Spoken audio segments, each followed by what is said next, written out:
ഇന്നലെ മലയാള സിനിമ സംഗീത ലോകത്ത് ഒരിക്കലും ഒഴിച്ചുകൂടാൻ പറ്റാത്ത ഒരു വേദനയായി മാറിയ ഒരു വാർത്തയാണ് ഗായകനായ പി ജയചന്ദ്രന്റെ വിയോഗം. നീണ്ട നാളത്തെ അർബുദ രോഗത്തെ തുടർന്ന് ചികിത്സയിലായിരുന്നു എന്നാണ് ഇപ്പോൾ അറിയാൻ കഴിഞ്ഞിരിക്കുന്നത്. എന്നാൽ ഈ ഒരു വിവരം മറ്റുള്ള സഹപ്രവർത്തകരോ അല്ലെങ്കിൽ സുഹൃത്തുക്കളോ ഒന്നും അറിഞ്ഞിരുന്നില്ല. അദ്ദേഹത്തിന് തന്റെ രോഗവിവരം മറ്റുള്ളവരെ അറിയിക്കാൻ ഒട്ടും തന്നെ താല്പര്യവും ഉണ്ടായിരുന്നില്ല. പൊതുവെ പൊതുപരിപാടികളിലൊക്കെ സജീവമായി നിൽക്കുന്ന താരം അസുഖം ബാധിച്ചതിനെ തുടർന്ന് വിശ്രമത്തിലാണ്. അതിനുശേഷം ആരെയും കാണാതിരിക്കാനും ശ്രമിച്ചു. ജയചന്ദ്രന്റെ ഈ ഒരു വിയോഗം മറ്റാരെക്കാളും ഏറ്റവും കൂടുതൽ വേദനിപ്പിച്ചിരിക്കുന്നത് ഗാനഗന്ധർവനായ യേശുദാസിന് തന്നെയാണ്.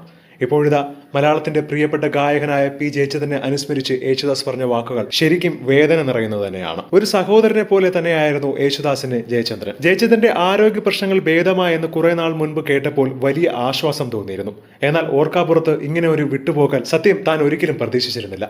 പാട്ടിലെ സമകാലികൾ എന്നതിന് അപ്പുറത്ത് സഹോദര തുല്യമായ ബന്ധമാണ് തങ്ങൾക്കിടയിൽ ഉണ്ടായിരുന്നത്. ഒരു ചെറിയ അനുജനായി ഞങ്ങൾക്കൊപ്പം ചേർന്ന വ്യക്തിയാണ്. പിന്നീട് ആ സൗഹൃദം ഏറെ വളർന്നു. ഈ ഒരു സമയത്ത് തനിക്ക് ഓടിയെത്താൻ സാധിക്കാത്തത് തന്നെ വളരെയധികം വേദനിപ്പിക്കുന്നു. പ്രിയ സഹോദരനെ ഞാൻ മനസ്സുകൊണ്ട് പ്രണമിക്കുന്നു എന്നും ആത്മാവിന് വേണ്ടി പ്രാർത്ഥിക്കുന്നു എന്നാണ് യേശുദാസ് ജയചന്ദ്രന്റെ വിയോഗത്തിൽ പ്രതികരിച്ചത്. അദ്ദേഹവും യേശുദാസും തമ്മിലുള്ള ബന്ധം അത്രയുമധികം ആഴത്തിലുള്ളതായിരുന്നു. അമേരിക്കയിലായതുകൊണ്ട് തന്നെ യേശുദാസിനെ ഓടിയെത്താൻ സാധിക്കാത്ത ഒരു അവസ്ഥയും. സിനിമാ ലോകത്തു നിന്നും ഒട്ടനവധി പേരാണ് താരത്തിനെ അവസാനമായി ഒരു നോക്ക് കാണാൻ എത്തുന്നത്.